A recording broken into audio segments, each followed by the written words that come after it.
तो दोस्तों क्या हाल चाल है। मैं उम्मीद करता हूं कि आप लोग अच्छे होंगे।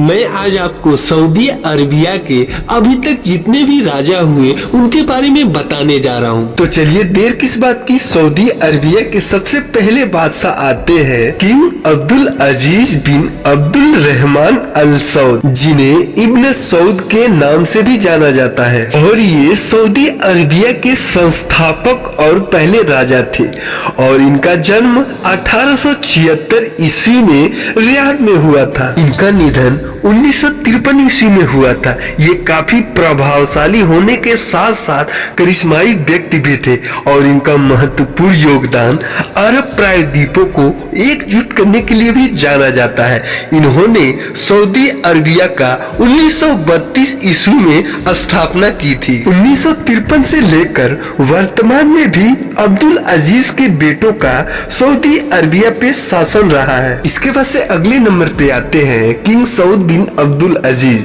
जिन्हें सऊदी अरब का दूसरा राजा बनाया गया। उन्होंने 1953 से लेकर 1964 तक अपना शासन चलाया। वह पहले राजा अब्दुल अजीज अल सऊद के बड़े पुत्र थे और इन्होंने अपने देश को एकजुट करने में प्रमुख भूमिका निभाई और सऊदी अरब के तेल संसाधनों को विकसित करने के लिए महत्वपूर्ण योगदान दिया। सऊद का जन्म 1902 ईस्वी में रियाद में हुआ था और वे 1953 ईस्वी में अपने पिता के बाद राजा बने। इसके बाद से तीसरे नंबर पे आते हैं किंग फैसल बिन अब्दुल अजीज अल सऊद। किंग फैसल सऊदी अरब के तीसरे राजा बने। वे 1964 से लेकर 1975 तक अपनी हत्या होने तक शासन किया। किंग फैसल अरब जगत के एक प्रमुख व्यक्ति थे और अखिल अरबवाद के समर्थक भी थे।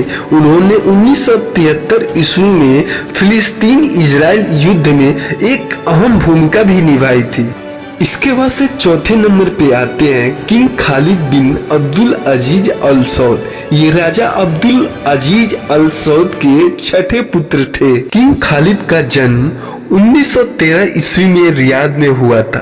वे 1975 से लेकर 1982 तक शासन किया। इसके बाद से पांचवें नंबर पे आते हैं किंग फहद बिन अब्दुल अजीज।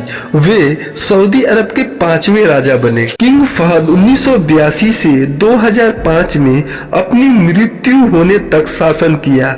उनका जन्म 1923 ईस्वी में रियाद में हुआ था। किंग फहद को पहली बार 1953 ईस्वी में मंत्री बनाया गया और 1962 में आंतरिक मंत्री भी बनाया गया। 1975 आते आते उनको क्राउन प्रिंस घोषित करके प्रधानमंत्री पद पे नियुक्ति हुई। इसके बाद से छठे नंबर पे आते हैं किंग अब्दुल्ला बिन अब्दुल अजीज अल सऊद, जो सऊदी अरबिया के छठे राजा बने। किंग अब्दुल्ला 2005 से लेकर 2015 में अपनी मृत्यु तक सऊदी अरब पे शासन किया। किंग अब्दुल्ला का जन्म 1924 ईस्वी में रियाद में हुआ था।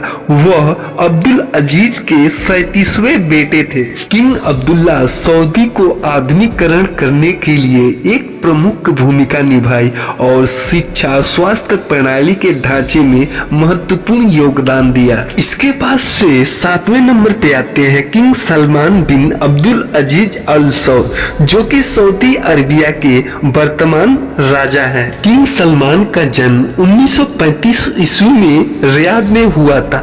वो किंग अब्दुल अजीज अल सऊद के 25वें पुत्र हैं। किंग सलमान 1963 ईस्वी से लेकर 2011 तक रियाद में गवर्नर के पद पे नियुक्त थे। 2011 से 2015 तक वे रक्षा मंत्री के रूप में कार्य भी किया। किंग सलमान अपने सौतेले भाई किंग अब्दुल्ला के मरने के बाद से 2015 में सऊदी अरब के गद्दी पर बैठे और वर्तमान में वही राजा हैं। तो यह जानकारी आपको कैसी लगी? अगर आपके पास भी कुछ जानकारी है तो कमेंट बॉक्स में अपनी जानकारी दें और प्लीज हमारे चैनल को सब्सक्राइब कर लें। शुक्रिया।